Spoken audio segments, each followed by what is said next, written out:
Good morning all of you. अभी तक हमने पढ़ा कि डाइकॉट स्टेम की इंटरनल स्ट्रक्चर जो है उसमें क्या क्या पाया जाता है। तो पहले हमने जाना कि नॉर्मल जो स्ट्रक्चर है डाइकॉट स्टेम की, उसमें जो वेस्कुलर बंडल होंगे वो एक रिंग में पाए जाते हैं, बल्ले में पाए जाएंगे। साथ में वेस्कुलर बंडल जो होंगे वो कॉन्जॉइंट होंगे, कोलेक्ट्रल होंगे, एंडार्क होंगे, ओपन होंगे, अर्थात उसके अंदर कैम्बियम उपस्थित होती है। और खास बात यह है कि जाइलम में वेसल्स पाई जाती है। नॉर्मल जो स्टेम है डाइकोट में, नॉर्मल में जाइलम में वेसल्स पाई जाती है, और कॉर्टेक्स और पिथ में वेस्कुलर बंडल्स नहीं पाए जाते हैं। और खास बात यह है उसके अंदर कि ग्राउंड टी सिस्टम जो है वो एंडोडर्मिस से और कॉर्टेक्स से मिलकर बना हुआ होता है, और पेरिसाइकिल और एंडोडर्मिस से वेस्कुलर बंडल घिरे हुए पाए जाते। तो ये जो सारी खासियत है, ये है नॉर्मल डाइकॉट स्टेम की। नॉर्मल डाइकॉट स्टेम में सारी चीजें पाई जाएंगी कि वेस्कुलर बंडल रिंग में पाए जाएंगे, जबकि बिखरे हुए वेस्कुलर बंडल्स पाया जाना किसकी विशेषता है? मोनोकॉट में। मोनोकॉट में जो वेस्कुलर बंडल्स होंगे वो स्केटर्ड प्रकार के पाए जाते हैं, अर्थात बिखरे हुए होते हैं, जबकि डाइकॉट में वो एक रिंग में पाए जाएंगे और कैम्बियम उपस्थित होती है, और कैम्बियम उपस्थित होने के कारण उनमें डिस्टिक वृद्धि पाई जाती है। जबकि मोनोकॉट स्टेम में कैम्बियम एब्सेंट होती है, इस कारण से वो क्लोज प्रकार के हैं, उनमें डिस्टिक वृद्धि नहीं पाई जाती है। तो यहाँ अगर ये सारी चीजों में से यदि डाइकॉट स्टेम में किसी भी प्रकार से भिन्नता पाई जाती है, कोई भी चीज इनमें से भिन्न हो, कि वेस्कुलर बंडल्स में कॉर्टेक्स में पित्त का पाया जाना, जाइलम में वेसल्स का पाया जाना, ग्राउंड टी सिस्टम में कोई भिन्नता है, इन सभी में यदि कोई भिन्नता पाई जाती है तो उसे कहा जाएगा प्राइमरी एनामुलर स्ट्रक्चर, मतलब असंगत संरचनाएं, प्राइमरी असंगत संरचनाएं कहा जाएगा। तो यहाँ हम चर्चा करेंगे आज कि डाइकॉट स्टेम की प्राइमरी प्राथमिक असंगत संरचनाएं क्या क्या हो सकती है, क्या क्या उसके अंदर असामान्यता है जो नॉर्मल प्लांट में नहीं है।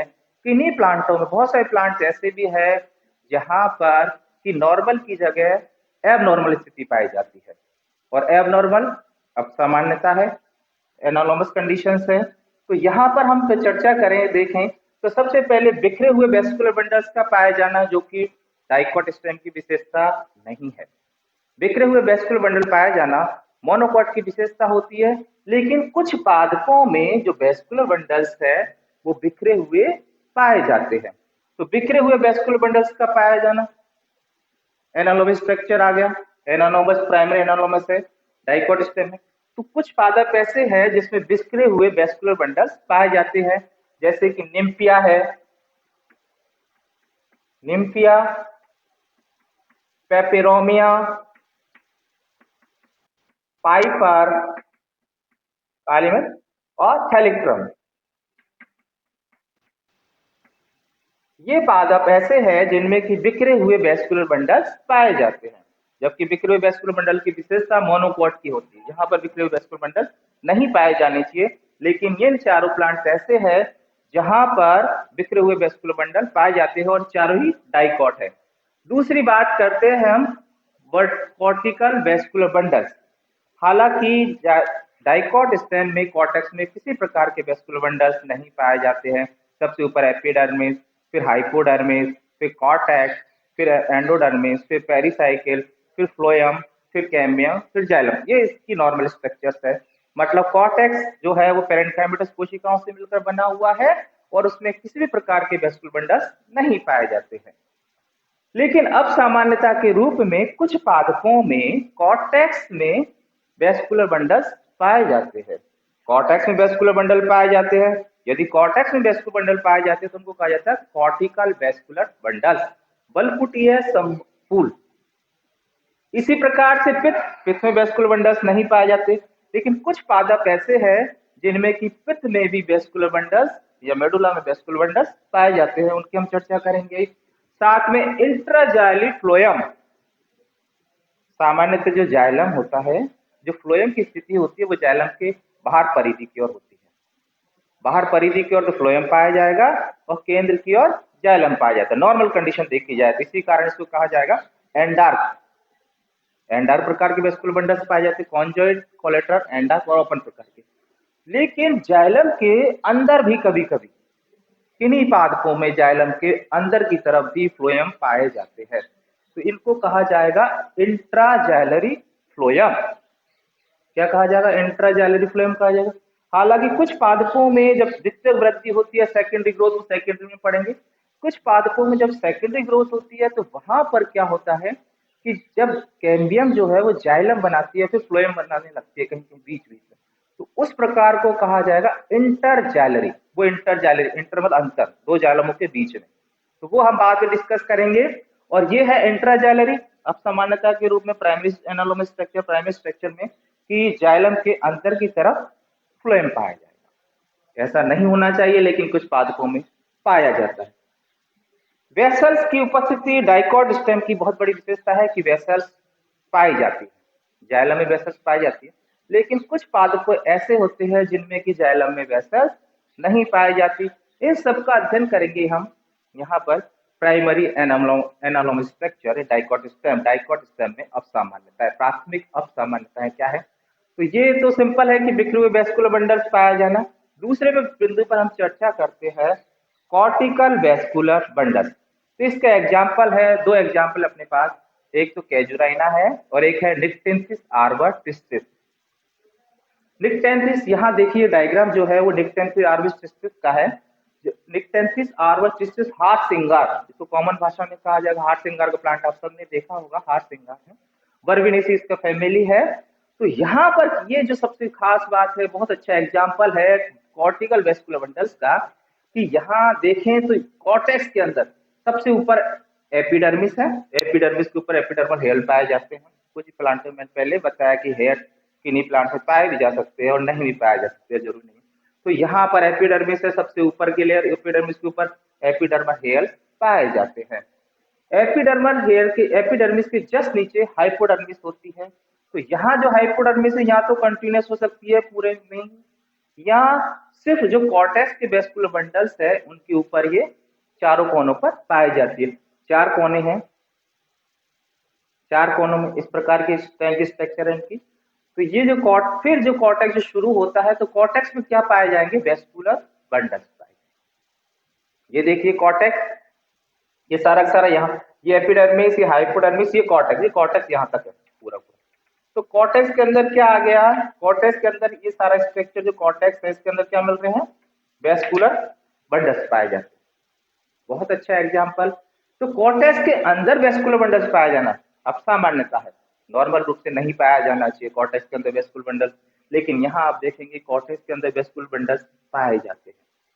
पाए जाने के कारण कॉर्टिकल वेस्कुलर बंडल कहा जा रहा है। और ये जो वेस्कुलर बंडल्स है इनकी खासियत बहुत अच्छी है कि जिसमें जो आप देखेंगे तो थोड़ा सा होना क्या चाहिए कि जो वेस्कुलर बंडल्स है, वेस्कुलर बंडल्स पाए जाते हैं वो भी अब सामान्यता है। दूसरी एक और कि यहाँ पर जो जाइलम है वो केंद्र की तरफ होना चाहिए। नॉर्मली जाइलम जो होता है वो केंद्र की तरफ है और फ्लोएम बाहर एपिडर्मिस या परिधि की ओर होता है नॉर्मल स्ट्रक्चर। इस स्थिति को कहा जाता है एंडार्क। क्या कहा जाएगा? एंडार्क कहा जाता है। तो डाइकॉट स्टेम में जो वेस्कुलर बंडल्स हो किस प्रकार से? कॉन्जॉइंट, कोलेटरल, एंडार्क और ओपन प्रकार के पाए जाएंगे।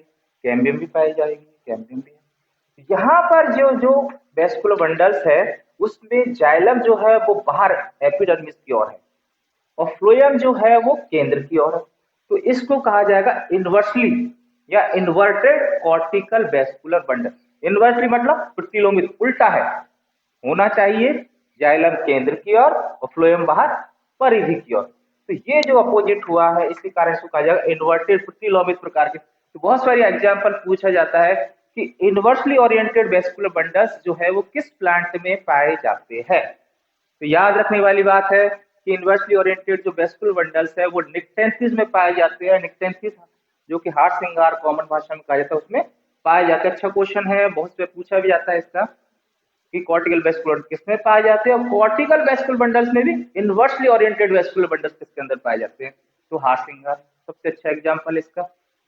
नॉर्मल स्ट्रक्चर ये कॉर्टिकल वेस्कुलर बंडल के अलावा अन्य चीजें देखते हैं तो वो की वही एंडोडर्मिस, फिर पेरिसाइकिल, फिर फ्लोएम, फिर कैम्बियम, फिर जाइलम, फिर पित्वा गई। तो ये तो सारा का सारा नॉर्मल है। एबनॉर्मल कंडीशंस कहाँ पर है? कॉर्टिकल वेस्कुलर बंडल्स का पाया जाना। तो याद रखेंगे निक्टेंसिस आर्वर सिस्टम में हार्ट श्रृंगार में inversely oriented cortical vascular bundles पाए जाते हैं। ये जो वेस्कुलर बंडल्स होंगे वो कॉन्जेंट होंगे, कोलेट्रल होंगे, लेकिन कैसे होंगे? एग्जैक्ट। कहां से होंगे? एग्जैक्ट मतलब बाहर। प्रोटोजाइलम की स्थिति कहां पर होगी? बाहर परिधि की ओर, मेटाजाइलम केंद्र की ओर। थोड़ा सा अंदर की ओर होंगे। कैम्बियम उपस्थित है इसलिए ये ओपन प्रकार के। कैम्बियम का पाया जाना अर्थात द्वितीयक वृद्धि का होना, और द्वितीयक वृद्धि का होने का मतलब है ओपन, खुला है द्वितीयक वृद्धि के लिए, सेकेंडरी ग्रोथ के लिए। दूसरे इसके एक एग्जाम्पल है कैजुराइना। कैजुराइना में भी कॉर्टिकल वेस्कुलर बंडल्स पाए जाते हैं। उसमें जो तना होता है उसमें बाहर पाए जाएंगे और खांच पाई जाती है। तना जो होता है इस प्रकार से होता है कैजुराइना में। तो यहाँ जो कैजुराइना में जो भार होगा वहां पर कॉर्टिकल वेस्कुलर बंडल्स पाए जाते हैं। ये कॉर्टिकल वेस्कुलर बंडल्स है। यहाँ कॉर्टिकल वेस्कुलर बंडल्स पाए जाएंगे। यहाँ हाइपोडर्मिस भी होती है। हाइपोडर्मिस जो होगी वो टी के आकार की होती है ज्यादातर। स्क्लेरल काइमेटस होती है टी के आकार की पाई जाती है इसके अंदर। और जो दूसरे वेस्कुलर बंडल्स है नॉर्मल, वो जो खांच है ग्रुप्स है वहां पाए जाएंगे अल्टरनेट। ये किसकी विशेषता है? कैजुराइना। ये कैजुराइना का प्लांट। तो कैजुराइना में क्या होगा? जो तना है वो बाहर है, फिर क्रीज है, ग्रुप्स है, रिज है, ग्रुप्स है, उभार है, खांच उभार खांच, हेयर्स पाए जाएंगे, गहराई होगी थोड़ा सा। कैजुराइना जीरोफिटिक्स प्लांट्स है कैजुराइना। तो यहाँ पर सकन स्टोमेटा भी पाए जाते हैं इसमें। स्क्लेरल काइमेटस जो हाइपोडर्मिस स्क्लेरल काइमेटस होगी टी के आकार की होती है। और जो कॉर्टिकल वेस्कुलर बंडल है वो जस्ट जहां उभार होगा वहां पर कॉर्टिकल वेस्कुलर बंडल पाए जाएंगे। लेकिन ये नॉर्मल प्रकार के हैं। कॉन्जेंट कोलेट्रल होंगे, एंडार्क होंगे और ओपन होते हैं। यहाँ नॉर्मल है। अपोजिट किसके अंदर? इनवर्स सोलेंट्री किसके अंदर है? निक्टेंसिस आर्वर टिस्टिस हार्ट श्रृंगार में जो वेस्कुलर बंडल्स है कॉर्टिकल वेस्कुलर बंडल्स पाए जाते हैं, लेकिन वो इनवर्सली ओरिएंटेड है। Thank you very much.